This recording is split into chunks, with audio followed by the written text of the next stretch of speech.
الرفيق وسام عبدلي ناشب الاتحاد العام لطلبة تونس جهة قفصة. يا وسام بلغنا اللي انتم دخلتوا في اعتصام، كنت تحكي لنا شنو اللي صاير عندكم؟ بلغنا انه بتواصلوا معهم ثورات. السلام خويا احمد. اللي صار ان امس دخلنا في اعتصام من اجل تحصيل الاكله الجامعيه وفتح المطعم الجامعي ابن راشد، لكن ما لم يتم تنفيذ مطالبنا بالامس.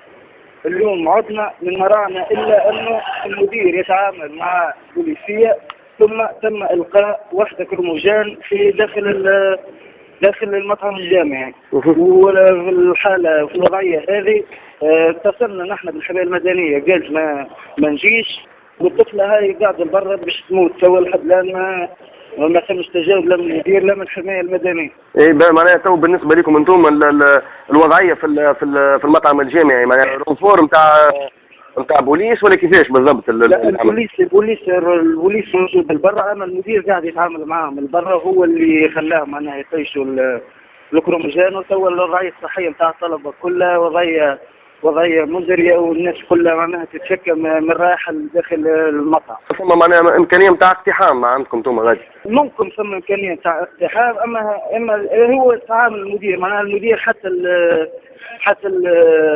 الحمايه المدنيه لم يتصل بها، وقال نتحمل مسؤوليتي اني ما اتصلتش بالحمايه المدنيه. نحن ما زلنا متواصلين في الاعتصام نتاعنا حتى تتحقق مطالب نتاعنا، خاطر هو يحب يحل المطعم الجامعي في ذكرى 7 نوفمبر، وهو المطعم الجامعي حاضر، اما هو يحب يحل في 7 نوفمبر. هذه النقطه الاولى. والنقطه الثانيه هي تحصيل الأكلة الجامعيه. تحصيل الأكلة الجامعيه ومطالب اخرى للطلب.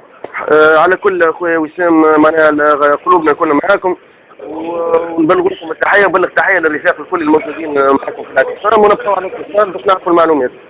باهي عايش خويا.